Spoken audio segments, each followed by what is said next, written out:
ரொம்ப அழகான ஒரு பேரழகியா ஒரு ஊரே பொறாமப்படுற அளவுக்கு ஒரு மணிமேகலைன்னு ஒரு பொண்ணு வந்து இருக்கா.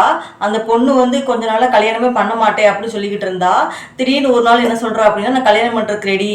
ஆனா நான் கல்யாணம் பண்ண போறவங்க வந்து ஏதாவது ஒரு துறையில வந்து நல்லா அதுல வந்து அவங்க வந்து நல்லா ஸ்பெஷலிஸ்டா இருக்கணும் அப்படின்னு சொல்லுவா. அதுக்கு வந்து அவங்க பெத்தவங்க வந்து ரொம்ப சந்தோஷப்பட்டு ஓகேம்மா அப்படின்னு சொல்லிடுறாங்க. உடனே அவங்க அப்பா வந்து ஒரு நாள் வந்து வெளியே போகும்போது கடை பக்கம் போகும்போது அங்க ஒருத்தர் வந்து சந்திக்கிறாங்க. அவன் பேர் வந்து சத்தியசீலன். அவன்கிட்ட அவன் வந்து சொல்றான், நான் வந்து உங்க பொண்ணை வந்து கட்டிக்கிறேன், எனக்கு வந்து ரொம்ப உங்க பொண்ணை வந்து ரொம்ப பிடிச்சிருக்கு அப்படின்னு சொன்னோன்னா அவங்க அப்பா சொல்றாங்க, அப்ப அதுக்கு வந்து ஒரு கண்டிஷன் இருக்குப்பா அப்படின்னு சொல்றாங்க. ஏதாவது ஒரு துறையில வந்து நீங்க வந்து நல்லா வந்து திறமையானவங்களா இருக்கணும் அப்படின்னு சொல்றாங்க.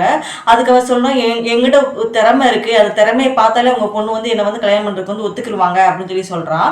சொன்ன உடனே என்ன திறமைன்னு கேட்கும்போது அவன் சொல்றான், நான் வந்து இப்போ உங்க முன்னாடியே ஒரு ஃபிளைட் வந்து நானே உருவாக்கி உங்களை வந்து அதில் கூட்டு போறேன் அப்படின்னு சொல்லுவான்.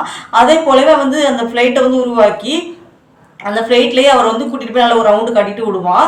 அப்போ வந்து அப்போ ரைட்டுப்பா உனக்கு நல்லா திறமை இருக்குது, உன்னை வந்து என் பொண்ணு பார்த்தா ஒத்துக்கிறோம், அப்போ நாளைக்கு வந்து எங்கள் வீட்டுக்கு வா அப்படின்னு சொல்லிடுறாரு.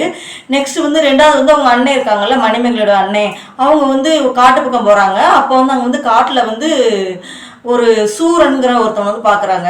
அந்த சூரன் வந்து எப்படிப்பட்டவன் அப்படின்னா, அவன் வந்து எந்த ஒரு போராக இருந்தாலும் எந்த ஒரு விஷயமா இருந்தாலும் நல்லா சண்டை போட்டு ஜெயிச்சு வெற்றி பெறவன் தான் அந்த சூரன்கிறவன்.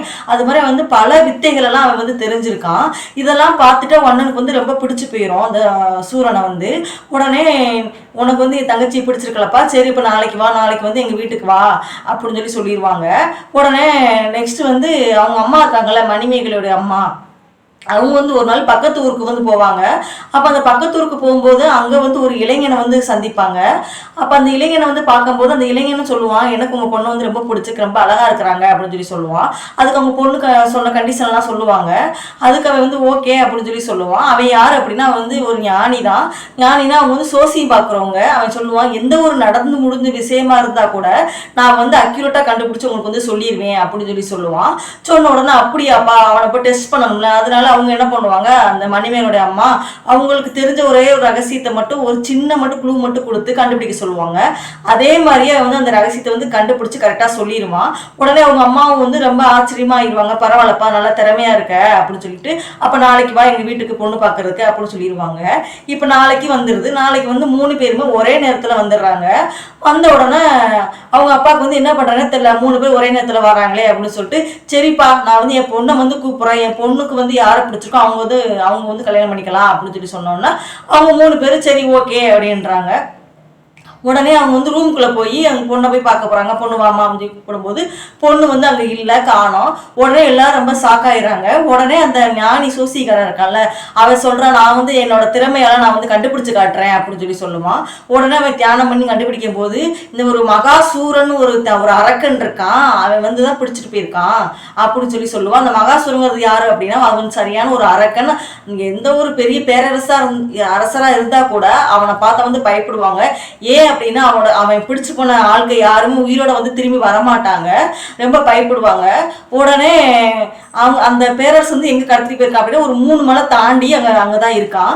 அப்போ வந்து அவங்க பொண்ணோட அண்ணன் சொல்லுவான், என்னப்பா 3 மலை தாண்டி சொல்ற, நம்ம எப்படி அங்கே போக முடியும் அப்படின்னு கேட்கும்போது, ஃப்ளைட் தயாரிச்சிருந்தால ஃபர்ஸ்ட் ஜெயசீலன், அவன் சொல்லுவான், வாங்க என்னோட ஃப்ளைட்ல வந்து போகலாம் அப்படின்னு சொல்லுவான். சொன்ன உடனே அவங்க யார் யார் போவாங்க அப்படின்னா ஃப்ளைட்ல வந்து அந்த ஃப்ளைட் தயாரிச்ச ஜெயசீலனும் அதோட இவன் சூரனும் போவான். 2 பேரும் போகும்போது கரெக்டாக அந்த மலையில வந்து அந்த இடத்துல வந்து அந்த அரக்கன் இருக்க இடத்துல வந்து சூரன் வந்து அந்த கரெக்டாக அந்த பாயில வந்து குதிச்சிருவான். குதிச்சு அந்த அரக்கனெல்லாம் சண்டை போட்டு எல்லாட்டையும் நல்லா போர் புரிஞ்சு வெட்டி போட்டு அந்த பொண்ணையும் வந்து கூட்டிட்டு வந்துடுவான். அப்போ வீட்டுக்கு வந்து 3 பேர் இருப்பாங்க. அப்போ 3 பேர் இருக்கும்போது அப்போ வந்து இப்போ 3 பேர் சண்டை போட்டுக்குருவாங்க, எனக்கு தான் என்னோட ஃப்ளைட் இருந்தனால தான் நான் போக முடிச்சு ஃபர்ஸ்ட் ஆள் சொல்லுவான். ரெண்டாவது வந்து என்னோட திறமையால நான் சோசி மாத்தினால தான் பொண்ணு எங்க இருக்குன்னே கண்டுபிடிக்க முடிஞ்சு அப்படி சொல்லுவான். மூணாவது சூரன் வந்து என்ன சொல்லுவான் அப்படின்னா, நான் தான் சண்டை போட்டு கூப்பிட்டு வந்தேன் அப்படின்னு சொல்லுவான். உடனே அவங்க அம்மா அப்பா வந்து எப்பா நீங்க பொண்ணுகிட்டே கேட்டுக்கலாம் அப்படின்னு சொன்னோன்னா பொண்ணுகிட்ட வந்து கேட்பாங்க. கேட்டது பொண்ணு யாரை செலக்ட் பண்ணுவா அப்படின்னா சூரனை தான் செலக்ட் பண்ணுவா. ஏன் சூரனை செலக்ட் பண்றா அப்படின்னா அதுக்கு ரீசன் என்ன அப்படின்னா, இப்போ மற்ற 2 பேரும் செஞ்சவங்க விஷயத்த வந்து எல்லாருமே செய்யலாம். ஃப்ளைட்டை கொண்டு வந்து அவங்க கொண்டு போகிறதோ, நெக்ஸ்ட் வந்து அவங்க சோசியம் பார்த்தவங்க எங்கே இருக்கான்னு கண்டுபிடிக்கிறது யாருனாலுமே பண்ணலாம். ஆனால் சூரன் தான் தன்னோட உயிரை கூட பொருட்படுத்தாம அவளோட உயிரை தன்னோட உயிராக நினச்சி தான் அவன் வந்து அவங்களோட சண்டை போட்டு அதில் வந்து குதிச்சு அவன் சண்டை போட்டு காப்பாற்றி வந்தாங்க. அதனால தான் அவன் வந்து சூரனை வந்து செலக்ட் பண்ணியிருப்பா. உங்களுக்கு இந்த கதை பிடிச்சிருந்தா லைக் பண்ணுங்க, ஷேர் பண்ணுங்க, சப்ஸ்கிரைப் பண்ணுங்க. நிறைய பேர் சப்ஸ்கிரைப் பண்ணாமல் பார்த்துக்கிட்டு இருக்கீங்க. ஒரு சப்ஸ்கிரைப் பண்ணாங்க உங்களுக்கு சந்தோஷமா இருக்கும். பாய்.